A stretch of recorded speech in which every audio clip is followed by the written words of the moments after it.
네, 안녕하십니까. 유럽발 통일 및 북한 소식을 전해드리는 박상범입니다. 우선 최근 이제 판문점이 남북관계, 남북대화의 어떤 핵심적인 요소로 부각되고 있고, 휴전선 부근의 일대가 이렇게 새로운 화두로 등장하고 있는데요. 독일의 경우 동일하게 동서독 간의 국경이 무려 1381km에 걸쳐 있었고, 베를린 내 베를린 장벽도 160km에 달했습니다. 높이 3.6m의 베를린 장벽이 160km를 달하고 있었죠.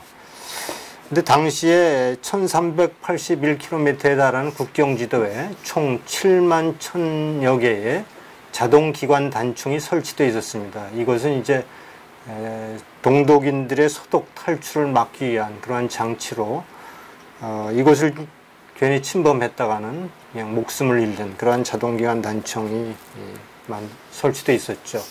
그래서 동독은 국경에서 5km를 제한구역으로 설정해서 출입을 제한하고 있었고, 그리고 500m, 국경에서 500m까지는 보호구역이라고 해서 여기는 보다 국경 수비대원이라든가 관계자들만 출입할 수 있었고, 이제 더 특이한 것은 국경에서 10m까지를 우리가 죽음의 계곡, 죽음지대라고 그렇게 명했습니다. 여기는 이제 정말 자동기관 단총이 7만 1000여 개가 설치돼서 사람들이 출입하면 그대로 총알이 발설되는 그러한 장치가 두고 있었죠. 1381km에 7만 1000개의 자동기관 단총이 있었으니까 거의 20m에 하나의 자동기관 단총이 설치되어서 동독의 국경을 지켰다, 이렇게 우리가 이해할 수 있습니다. 최근 우리도 좀 GP를 나무로 철수한다, 여러 가지 나만의 일방적인 조치들이 있는데, 이런 것들은 좀 보다 구체적인 어떤 대응, 북한의 어떤 조치가 이루어진 후에 추진되는 것이 마땅하다 생각됩니다. 당시 7만 1000기의 자동기관 단총은 1983년, 84년 헬무트 콜 총리가 동독에 19억 5천만 마르크의 차관을 제공함과 동시에 그걸 조건으로 해서 이 7만 1000기의 자동기관 단총을 모두 제거시킨, 그러한 상호주의를 지킨 그러한 역사도 있습니다. 이것이 이제 동서독의 국경 얘기였고요. 오늘 유럽에서 북한발 뉴스 또 몇 가지 중요한 것들이 있는데요. 우선 평양 과기대, 이게 이제 스푸트닉 도이칠란드라고 하는 신문 매체가 7월 22일 날 이제 보도한 내용인데요. 평양 과기대 IT 인재들이 지금은 북한의 외화벌이용으로 투입됐다는 얘기입니다. 그래서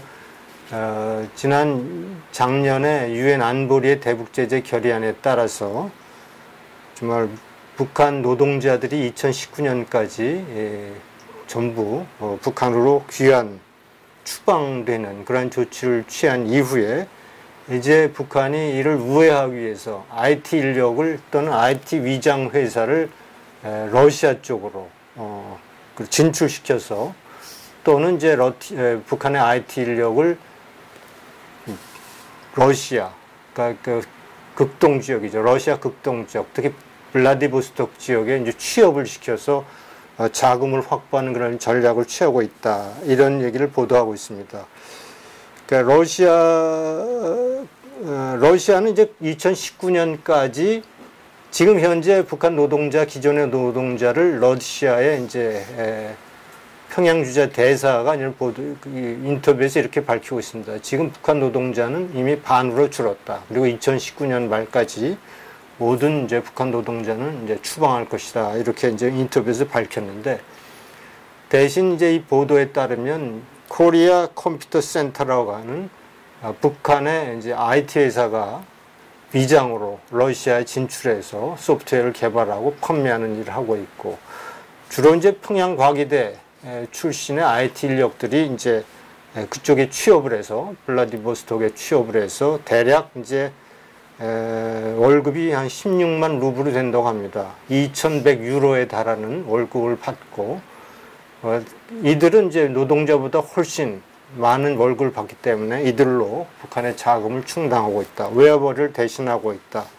이런 얘기를 하고 있습니다. 그런데 우리가 알다시피 평양과기대는 대한민국의 교회 그리고 해외 동포들 그리고 뜻 있는 사람들이 이제 평양과기대를 설립을 도와줬던 그런 대학 아닙니까? 이 대학에서 길러진 IT 인재들이 남북 평화를 위해서 남북 간의 어떤 화해를 위해서 쓰이는 게 아니고 이들이 북한 김정인 정권의 외화벌이로 투입되고 있다는 것이 2018년 7월 22일 슈푸트닉 도이칠란드의 보도입니다.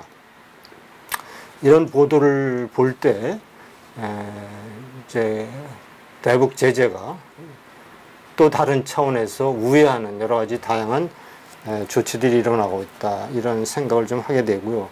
이와 관련해서 또 하나 보도가 나온 게 있죠. 이것은 이제 에펙 타임스라고 하는 그 보도인데요. 같은 날입니다. 미국 폼페이오 장관과 니키 헬리 유엔 대사가 이제 경고를 한 건데요. 좀 북한의 완전한 비핵화가 이루어지기 전까지는 대북 제재를 좀 완화하지 않을 것이며 대북 제재를 어기는 행동을 면밀히 추적하고 있다. 이렇게 강조한 겁니다. 또한 이제 구체적으로 폼페이오 장관은 해상을 통한 석탄 밀매, 육상 밀매 및 특정 지역에 북한 노동자 고용 이런 우회적인 방법으로 대북 제재를 회피하고 있는 것을 보다 강력히 저지할 것임을 시사했다는 얘기입니다. 또한 북한은 이제 사이버 절도라든가 여러 기타 이제 다른 차원의 불법 범죄 행위를 통해서 자금을 여전히 확보하는 것을 노력하고 있고 구체적인 예로 지난 5개월 동안 정제유가 98건이나 불법 거래가 이루어진 사실을 관련자들을 모두 확보하고 있다고 이렇게 보도한 바 있습니다. 이와 관련돼서 우리는 이제 우리나라에도 지금 북한 석탄을 실은 화물선이 우리 영해를 마음대로 활보하고 있고 또 지난 2017년 10월 달에는 포항과 인천에 북한 선적이 석탄을 하역하고 이 석탄이 우리나라에서 사용되고 있다는 사실로 드러난 바 있습니다.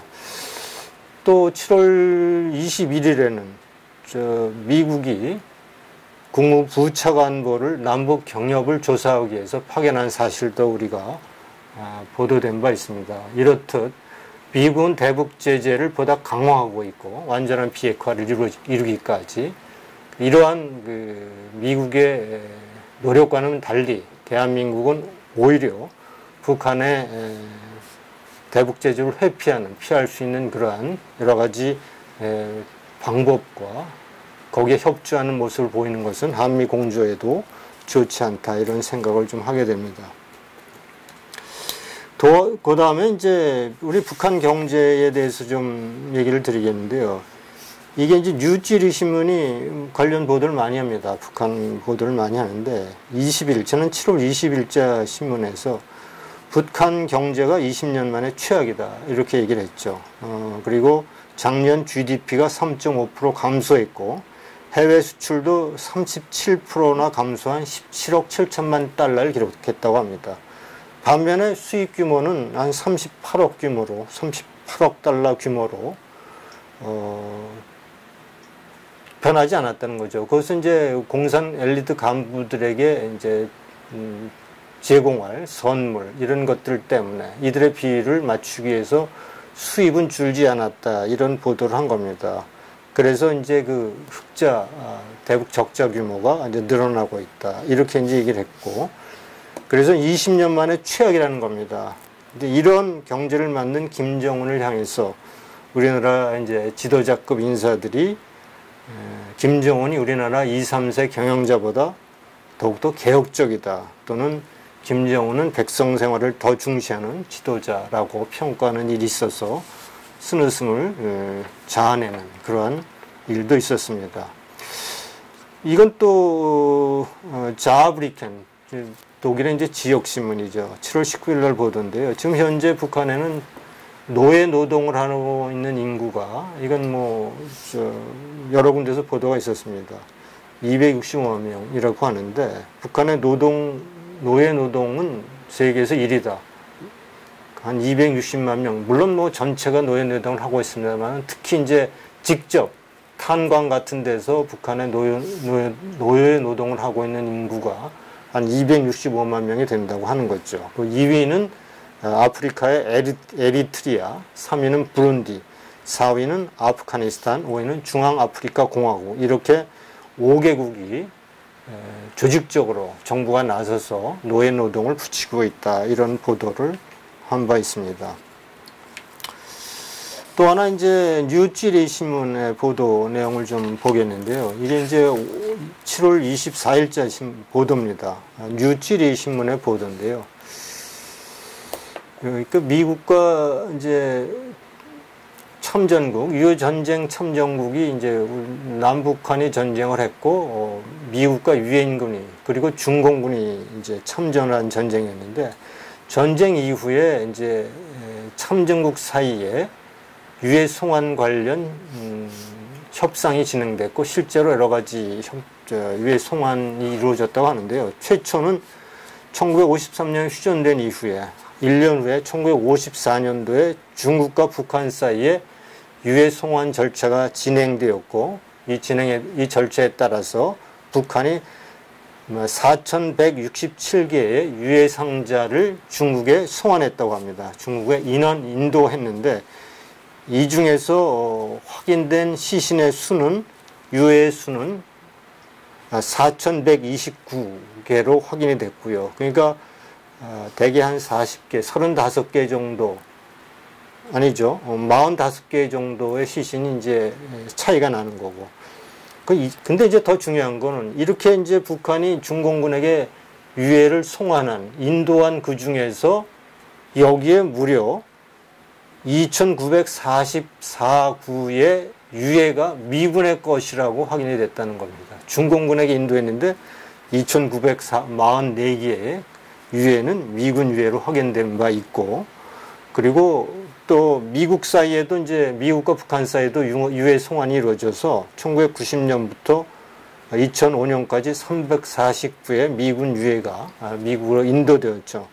근데 이 중에는 이제 또 우리가 지난번에 알려진 바대로 동물의 유해도 거기에 속한 것으로 해서 갈등을 빚기도 했는데요.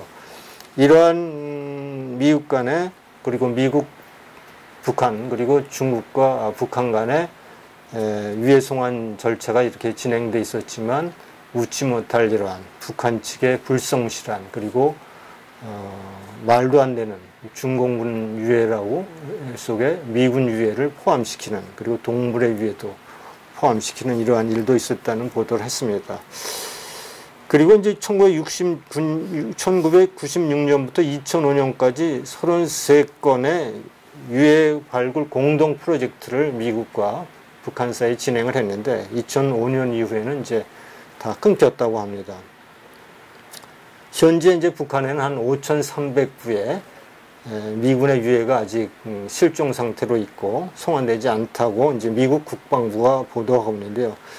미국 국방부의 이제 1950년 6.25 전쟁에 대한 통계치를 관련해서 같이 보도하고 있군요. 미군이 36,568명이 전사했고, 유엔군이 3,063명, 그리고 북한군 전사자는 40만 6천 명, 한국군은 21만 7천 명, 중공군 60만 명이 전사했다고 합니다. 민간인 사망자의 경우는 총 160만 명인데, 이 중에 한국인이 100만 명, 그 북한인이 60만 명이 전사했다고 이렇게 뉴찌리 신문이 보도한 바 있습니다. 이렇게 최근에도 이제 북한이, 미국이 미군 6.25 전쟁 당시에 전사한 걸로 알려진 유해를 송환하기 위해서 계속 노력하지 않습니까? 근데 이러한 미국의 노력을 보면서 조국을 위해 희생한 군인들에 대한 미국 정부의 어떤 그 처우와 이 존경심이 좀 남다르다 이렇게 생각이 되고, 이것이 오늘날 이제 최강의 미국을 만드는데 기여했다 이렇게 생각이 됩니다. 이에 비해서 우리나라의 국가 정부의 군인에 대한 전사자 또는 순직자에 대한 우리나라 정부의 태도는 미국과 비교할 때 너무나 천차만별이다 이렇게 생각이 됩니다. 최근에 이제 해병 헬리콥터에 순직한 5명에 대한 장병에 대한 연결식에도 참석하지 않는 그런 현 정부의 모습을 보고 많은 참 혼란이 일어나고 있고, 세월호라든가 민간인 뭐 이러한 희생자에게는 그렇게 열심히 조문도 하고 따라다니고 애도를 하면서도 조국을 위해 봉사하다, 그리고 조국의 바다를 지키다 순직하고 전사한 천안함이라든가 이러한 해병대 장병들에 대해서는 너무나 소홀히 하는 것이 아닌가라는 그런 논란을 불러일으키고 있습니다. 최근에 이제 스위스의 티롤 신문이 이런 보도를 했군요. 38로스 7월 24일자인데요. 38로스가 최근 인공위성 판독 결과 북한이 소해라고 하는 지역에 미사일 기지가 있는데 이걸 폐쇄했다고 합니다. 그러니까 폭파시켰다고 이렇게 전했는데요. 이것은 미북 합의사항에 따른 것으로 여기에는 장거리 미사일 엔진 제조 공장도 포함됐다고 이렇게 보도하고 있습니다. 물론 아직도 물론 이 보도는 또한 여러 합의 사항도 이행되지 않고 있기 때문에 미국도 대북 제재를 전혀 완화할 움직임을 보이고 있지 않다. 이렇게 이제 티롤 신문이 보도한 바 있습니다. 어쨌든 이제 미국의 주요 언론들이 트럼프 대통령의 싱가포르 미국 정상회담을 실패한 것으로 이렇게 계속 보도하고 있고, 트럼프 때리기가 지나치게 강조되고 있는 상황에서 이러한 이제 북한의 조치들도, 긍정적인 조치들도 나오고 있고, 또한 이제 최근에 트럼프 대통령이 북핵 문제로 측근들의 비핵화가 진척되지 않는 것과 관련돼서 측근들에게 화를 냈다는 워싱턴 포스트의 뉴스를 가짜 뉴스라고 그렇게 경고하기도 하는 걸 보면, 사실은 이제 트럼프의 비핵화 노력이 일방적인 반 트럼프 언론들의 보도로 왜곡되어 있는 면도 있지 않나, 이런 보도가 티롤 신문이 한 겁니다. 그러니까 물론 전체 합의사항이 지켜지는 건 아니지만 긍정적인 조치들도 하나 둘 일어나고 있는 것을 티롤 신문이 보도한 바 있습니다. 또 하나 재밌는 건데요. 디벨트가 7월 19일자로 이제 보도한 내용인데, 김정은이 2012년 집권 이후에 미사일 도발 90번, 80차례 미사일 도발을 강행했고 4차례 지하 핵실험을 자행했다고 이렇게 보도하고 있습니다. 그래서 국가 재원의 대부분이 바로 대량살상 무기 개발에 투입돼서 경제가 피폐할 대로 피폐해져 있고, 그런데 이제 김정은이 이제 남북 정상회담, 미북 정상회담을 계기로 국제사회에 선을 보인 이후에 김정은의 새로운 교시가 시작됐다는 겁니다. 그러니까 이제 독재자의 경제 교시라는 겁니다. 그러니까 이렇게 교시를 내리면 북한의 관영 매체는 일제히 반복적으로 이러한 교시를 인민들에게 주입시키는 노력을 해왔다, 이렇게 얘기합니다. 해오고 있고, 이번에도 8개의 기업소를 방문해 사업 추진이 미진하고 나태한 태도를 김정은이 질타한 바 있고, 그것을 잇따라 관영통신과 매체들이 나팔수처럼 계속 보도하고 있고, 이러한 경제교시가 이제 인민들에게 새로운 교시로 주입되고 있다.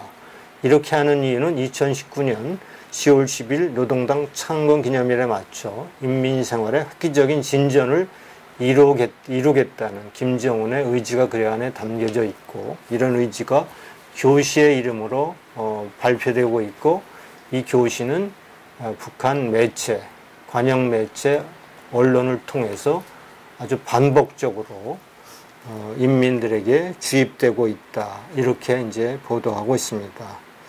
이런 사실을 보면 어쨌든 김정은이 이제 핵과 미사일 개발 이후에 이제 경제에 초점을 맞춰서 뭔가 새로운 북한을 개혁해라 하고 새로운 경제에 매진하겠다는 각오는 있어 보입니다만 과연 이것이 김정은 독재 체제가 그대로 유지하고 있는 가운데 이것이 이루어질지 여부는 아직도 미진, 기대할 수 없다 이렇게 생각이 되고요.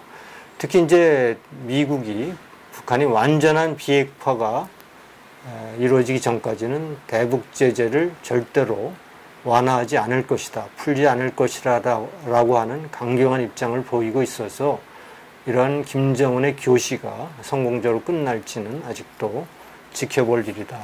이렇게 생각을 하게 됩니다. 이번 주 유로빨 북한 및 통일 뉴스는 여기서 마치도록 하겠습니다. 네, 감사합니다.